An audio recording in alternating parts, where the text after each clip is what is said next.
అందరికీ నమస్కారం. నా పేరు సాయి. నేను నెహ్రూ యువ కేంద్రం నుంచి బ్లాక్ ఇన్ఛార్జ్ అవుతున్నాను. అంటే బ్లాక్ అంటే 3 మండలాలు: మార్కాపురం, పెద్దారెడ్డి, గవర్నమెంట్. ఈ 3 మండలాలకి ఈ నెహ్రూ యువ కేంద్రం ఏంటంటే ministry of youth affairs and sports, యువజన మరియు క్రీడా మంత్రిత్వ శాఖ, government of India autonomous body. ఏంటంటే మనం స్పోర్ట్స్ అథారిటీ ఆంధ్రప్రదేశ్ ఎట్లాలో మనం ఎన్ఎస్ఎస్ ఉదాహరణ చెప్పాలి. మీకు తెలిసిన వాళ్ళు ఎన్ఎస్ఎస్, ఎన్సీసీ ఐడియా ఉన్నది.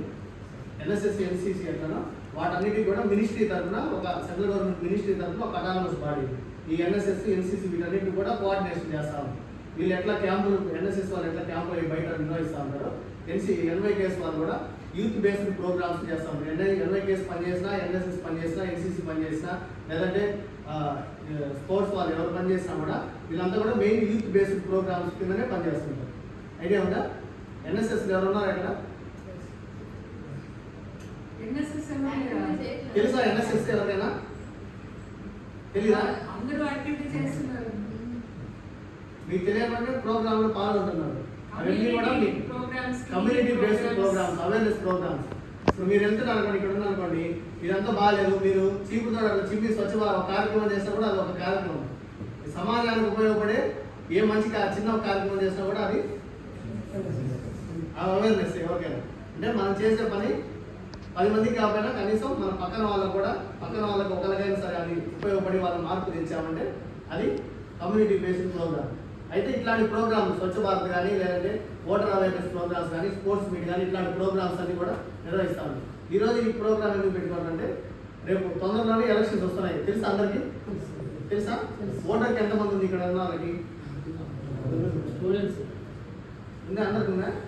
18 ఏళ్ళు నిండి అందరికీ రాలేదు ఇంకా 18 ఏళ్ళు నిండి వాళ్ళు ఓటు ఎప్పుడు అప్లై చేసుకోవాలి తెలుసా? అదన్నా అంతేనా? 18 20 కదా? 20 అనుకుంటున్నాయి. 18 18 ఏళ్ళు నిండిన ప్రతి ఒక్కరు కూడా ఓటు హక్కుని ఏం చేయాలి? ముందు ఓటుని నమోదు చేసుకోవాలి. ఓటు హక్కు ఎలా వస్తుంది? ఓటు నమోదు చేసుకుంటేనేగా. ఓటు నమోదు చేసుకుంటేనే ఓటు హక్కు వస్తుంది. రాజ్యాంగం కల్పించిన మనకి అతి పవర్ఫుల్ వెపన్ ఏదైనా ఉందంటే అది ఓటు. అర్థమైందా? మనం సమాజాన్ని మనం మార్చుకోవాలన్నా, సమాజాన్ని నిర్మించాలన్నా, సమాజాన్ని మన చేతిలో తీసుకోవాలన్నా, లేదంటే మనకు నచ్చిన మంచి నాయకుడు ఎన్నుకోవాలన్నా, మనకు నచ్చిన దేశాన్ని మనం ఎటువంటి అభివృద్ధిని నడిపించుకోవాలన్నా ఓటు అనే ఆయుధం ద్వారానే మనము మార్చుకోగలుగుతాం. అందరూ ఓటు వేస్తున్నారా ఎలక్షన్ అప్పుడు వెళ్ళి?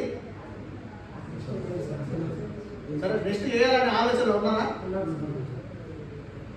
నిజంగానే? అయితే ఎలక్షన్ కమిషన్ కానీ, లేదంటే ఎన్వైకేఎస్ కానీ, government of India, state governments కానీ, సెంట్రల్ గవర్నమెంట్ కానీ ఏం చేస్తుందంటే, చాలా మంది ఓటు హక్కు కలిగిన వాళ్ళు ఉన్నారు కానీ ఓటు వేయడానికి ఎవరు కూడా ముందుకు రావట్లేదు. వస్తున్నారా ముందుకి? మనం టీవీలలో చూస్తూ ఉన్నాం. 50% ఓటింగ్ ఉంది, 40% ఓటింగ్ పర్సెంటేజ్ నమోదైంది, 30% పర్సెంటేజ్ అయింది, 70% ఓటింగ్ నమోదైందని చెప్పుకుంటాం. మనం ఇక్కడ ఉన్న ప్రతి ఒక్కరు కూడా మనకు కల్పించిన హక్కుని మనం వినియోగించుకోవడం వల్ల నష్టపోయేది ఎవరు? మనమే నష్టపోతాం. అవునా? మనం మన హక్కుని మనం ఉపయోగించుకోకపోవడం వల్ల మనం నష్టపోతున్నాం కానీ ఎదుటి నష్టపోతున్నాడా? అంటే మన దేశంలో మనకు వచ్చిన మంచి అవకాశాన్ని మనం సద్వినియోగం చేసుకోకుండా, ఒక మాట చెప్పాలంటే మనం ఒక బద్ధకంగా అట్లా ఇంట్లో ఉంటున్నాం. 60 ఏళ్ళ ముసలి వెళ్ళి ఓటేసి వస్తున్నారు కానీ 18 ఏళ్ళు 19 ఏళ్ళు ఉన్న యువకులు ఓటు వేసుకోవడానికి ముందుకు రావట్లేదు. గతంలో ఉదాహరణ చెప్పుకుంటే నిన్న మనం జరిగిన తెలంగాణ ఎన్నికలు కానీ చూస్తే, గ్రేటర్ హైదరాబాద్ పరిధిలో మారుమూల గ్రామంలో జరిగిన ఎన్నికల్లో 90% 95% ఓటు హక్కు నమోదు చేసుకుంటారు. పర్సెంటేజ్ వస్తే హైదరాబాద్లో కొన్ని వేల మంది ఎడ్యుకేటెడ్ పర్సన్స్, సాఫ్ట్వేర్స్ అందరూ కూడా చదువుకున్న మేధావులు, అజ్ఞానులు. అవునా కదా? హైదరాబాద్లో మంచి చదువుకున్నారు కానీ అట్లాంటి గ్రేటర్ హైదరాబాద్ సిటీలో కనీసం అంటే 50% ఓటుని కూడా నమోదు చేసుకోలేకపోయిన దారుణమైన పరిస్థితి కూడా అక్కడ నెలకొంది. ఇది దేశం అభివృద్ధిలో ఇది మంచి దిక్సూచి అంటారా? కరెక్టేనా? ఇది 50% మంది చదువుకున్న వ్యవస్థలో మనకు కల్పించిన హక్కుని మనము దాన్ని వినియోగించుకోవడం వల్ల మనము దాన్ని ముందడిగేసి మనం 10 మందిని అవగాహన కల్పించాల్సిన, మనము ఓటు వేయడానికి కూడా మనం పోవాల్సిన 10 నిమిషాలు లైన్లో నుంచొని ఓటు వేయాల్సిన పరిస్థితి కూడా మనం వెనకాడుతున్నామంటే ఇంతకంటే దారుణమైన పరిస్థితి ఒకటి ఉండదు. నా అభిప్రాయం. ఇట్లాంటి అపోహలు, ఇట్లాంటి వెనకబాటుతనం అనేది కూడా నిర్మూలించాలి. ప్రతి ఒక్కరు, ముఖ్యంగా యువతి యువకులు ఎవరైతే ఉన్నారో, 18 ఏళ్ళు నిండిన వాళ్ళు ఎవరైతే ఉన్నారో వాళ్ళందరూ కూడా ఇప్పుడు ప్రస్తుతం ప్రజెంట్ ఓటు హక్కుని, కొత్తగా ఓటు హక్కు ఎవరైతే నమోదు చేస్తున్నారో, కొత్తగా మొదటిసారి ఓటు వేయడానికి ఎవరికైతే అవకాశం వచ్చిందో వారందరూ కూడా ప్రతి ఒక్కరు రేపు ఎన్నికల్లో బూత్కి వెళ్ళి ఖచ్చితంగా ఓటును నమోదు చేయాలి, ఓటు వేయాలనేది దానికోసం ఒక లక్ష్యంగా ఎన్నికల కమిషన్, భారత ఎన్నికల కమిషన్ అనేది ప్రతి కళాశాలలో, ప్రతి గ్రామంలో, ప్రతి కాలేజీలో అన్నింటిలో కూడా 18 ఓటు హక్కున్న వాళ్ళందరూ కూడా అవగాహన కల్పించి వాళ్ళని ఓటు హక్కు వినియోగించుకునేలాగా అవగాహన కల్పించాలని ఈ యొక్క కార్యక్రమాలు అనేవి నిర్ణయించడం జరిగింది. దానిలో భాగంగానే ఈరోజు మనము మేడం గారి ఆధ్వర్యంలో, మన కళాశాల ఎన్ఎస్ఎస్ యూనిట్ ఆధ్వర్యంలో మనం ఈ యొక్క అవగాహన కార్యక్రమం పెట్టుకున్నాం. గతంలో మన కాలేజీలో పెట్టున్నారు. అయితే మనం 10 మందికి ఆదర్శంగా నిలవాలి. ఎందుకంటే చదువుకున్న వ్యక్తులు ఈ రోజున్న పోటీ ప్రపంచంలో, ప్రస్తుత సమాజంలో చదువు ఒకటే కాదు, సామాజిక అవసరాలు, సమాజం పైన అవగాహన చాలా అవసరం. ఊరికే మనం పుస్తకం పట్టుకొని చదువుకుంటే చదువు ఒకటే ఉపయోగపడదు. దాంతోపాటు టెక్నికల్గా స్కిల్ ఉండాలి, నైపుణ్యత, సమాజం పట్ల అవగాహన లేకపోతే ప్రస్తుతం ఉన్న పోటీ సమాజంలో రాణించడం చాలా కష్టమైన పరిస్థితి. అదందరూ మీ అందరికీ కూడా తెలుసు. ఈరోజు పరిస్థితి, గతంలో 10th క్లాస్ కానీ, ఇంటర్ కానీ, డిగ్రీ కానీ పాస్ అయితే సాగిన పరిస్థితి. ఈరోజు 10 పాయింట్లు వచ్చినా కూడా 10 కొట్టుకునే పరిస్థితి వచ్చింది. అవునా కదా? కొట్టుకోవట్లేదా? 10కి 10 స్కూల్లో అడ్వర్టైజ్మెంట్ చేస్తున్న పరిస్థితి వచ్చింది. ఇట్లాంటి పోటీ పరిస్థితుల్లో చదువుకున్న వాళ్ళు ఎక్కువైతున్నారు, చదువుకున్న వాళ్ళు ఎక్కువైతున్నారు, నిరుద్యోగం ఎక్కువైంది, ఉద్యోగ అవకాశాలు తక్కువైంది.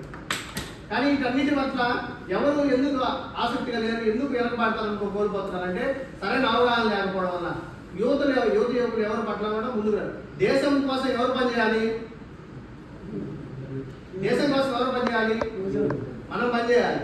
మన కోసం దేశం పనిచేస్తుందనే దాన్ని ఆలోచించే, మనకి ఎవరు ఏం చేశారని ఆలోచించే ముందు మనం దేశం కోసం ఏం చేయాలి? మొదటగా మన కళాశాల, మనం చదువుకున్న మన కళాశాల కోసం మనం ఏం చేశాం? మనం చదువుకున్న మన కళాశాల పరిశుభ్రత ఉంచుకోవడం, మన కళాశాలకి కొంచెం మంచి పేరు తీసుకొని రావడం, లేదంటే మనకి ఏదైతే స్పోర్ట్స్లో కానీ ఇట్లాంటి అవకాశాలు ఏదో ఉన్నప్పుడు దాంట్లో రాణించడం, ఇట్లాంటి అవకాశాలు చేసుకోవాలి. తర్వాత మన గ్రామాన్ని మనమే అభివృద్ధి చేసుకోవాలి, గ్రామంలో అవగాహన కల్పించుకోవాలి. తర్వాత మన రాష్ట్రంలో మనం ఇది చేసుకోవాలి. వీటన్నింటిలో ఎవరు ముందుకు రావాలి? ఇవన్నీ చేయాలంటే మొదట మనం ముందుకు వస్తేనే కదా ముందు ఏదైనా, మనం ముందుకు రావడం జరుగుతుంది ఏదైనా పని. ఉదాహరణకు చెప్పాలంటే గ్రామంలో మంచినీరు కోసం, నీళ్ళ కోసం చాలా ఇబ్బందులు పడుతూ ఉంటారు. నేను చాలా అవేర్నెస్ ప్రోగ్రాంలు వాటర్ గ్రామాలు చేస్తుంటాం.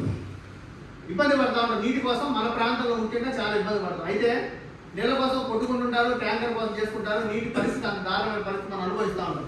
మీరు కూడా ఇక్కడ రాయలసీమ నుంచి వచ్చిన వాళ్ళు చాలా మంది మీకు నీటి ఇబ్బందులు ఏంటో తెలుసు మీకు కూడా.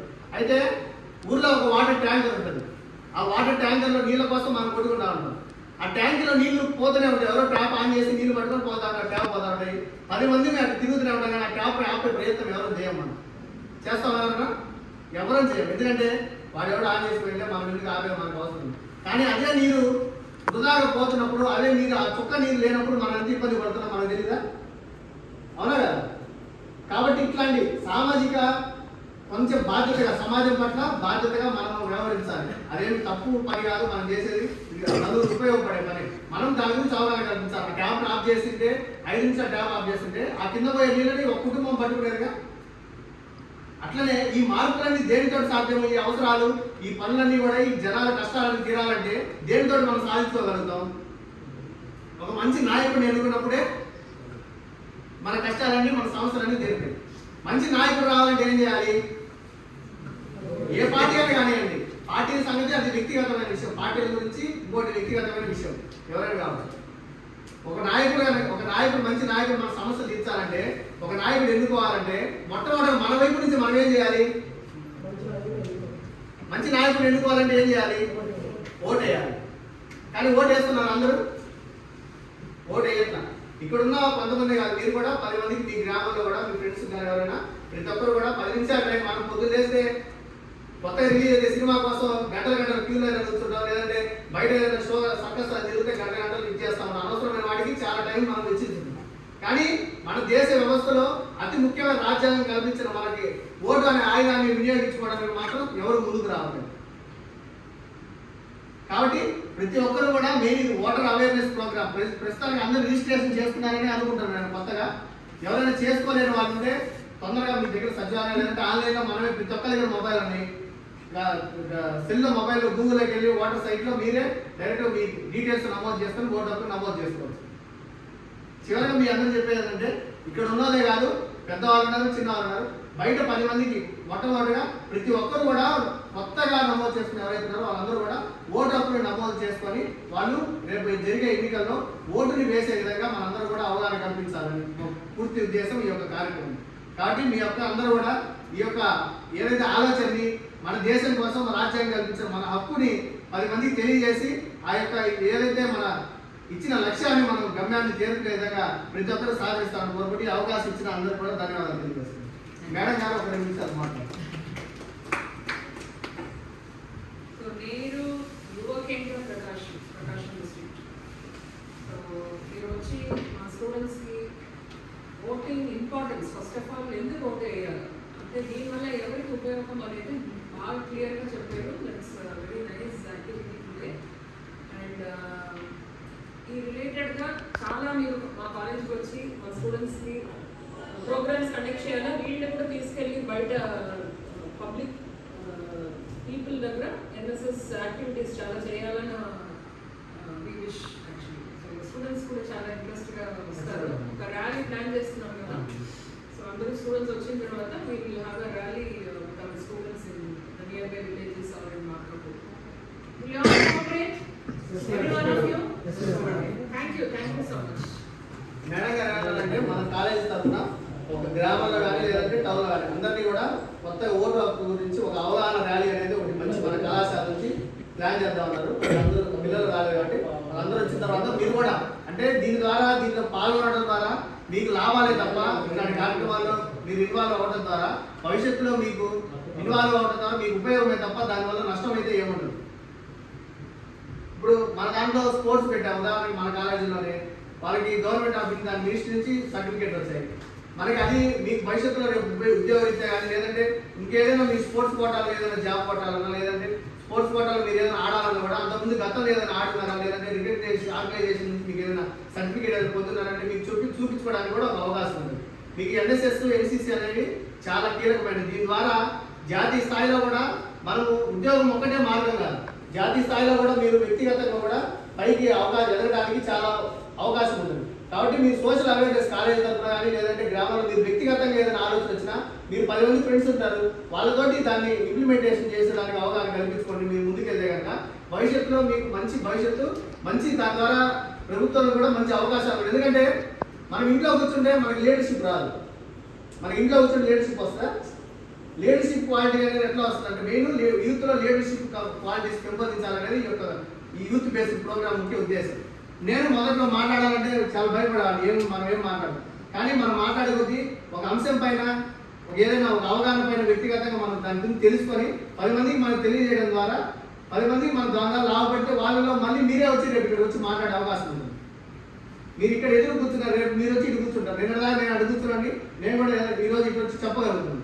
అట్లా అందరూ కూడా భయపడాల్సింది అవగాహన కల్పించడం మనం నేర్చుకుంటే దాని ద్వారా మీకు మంచి పేరు వస్తే దాని ద్వారా ఒక గుర్తింపు వస్తుంది. మీకు ఒక గుర్తింపు వచ్చిందంటే ఆల్టర్నేటివ్గా మీకు ప్రభుత్వం ద్వారా కానీ వ్యక్తిగతంగా కానీ ప్రతి పర్సన్ని కూడా మనం చేసే ప్రోగ్రామ్ ఈరోజు ఈ కాలేజీలో మనం ఒక ప్రోగ్రామ్ చేసాం అనుకోండి, ఈరోజు మన వరకే తెలుసు అనుకుంటాం. కానీ ఇక్కడ జరిగిన ప్రోగ్రాము రేపు పేపర్లో కానీ లేదంటే సోషల్ మీడియా ద్వారా కానీ లేదంటే నేను స్టేటస్ పెట్టుకున్నా 10 మంది పాల్గొన్న వాళ్ళు స్టేటస్ పెట్టుకున్నా కూడా ఇది అక్కడ 10 మంది తెలిసిన ఒక 100 మందికి తెలుస్తుంది ప్రోగ్రామ్. ఈ 100 మంది నుంచి రేపు పేపర్లు వచ్చే మన జిల్లా మొత్తం కూడా చూసే అవకాశం. దీని ద్వారా పలానా కాలేజీలో పలానా యాక్టివిటీ జరుగుతుంది, పలానా వాళ్ళు పాల్గొన్నారు, ఇట్లా 10 మందికి తెలియాలి. రేపు భవిష్యత్తులో మీరు కూడా వాళ్ళ ఏదో గుర్తించడానికి కూడా అవకాశం అనేది మీకు ఏర్పడుతుంది. కాబట్టి అందరూ కూడా యాక్టివ్గా ప్రతి ప్రోగ్రామ్ కూడా రేపు ఏదైనా ఓటర్ అవేర్నెస్ ప్రోగ్రామ్ చేసినా ఇంకోటి చేసినా ఒక నవ్వులాట కాకుండా దాని సీరియస్నెస్గా సమాజం పైన ఒక అవగాహన కల్పించడానికి కోసం ఉపయోగపడితే మీకు భవిష్యత్తులో ఉపయోగం తప్ప దీనివల్ల నష్టం జరుగుతుంది.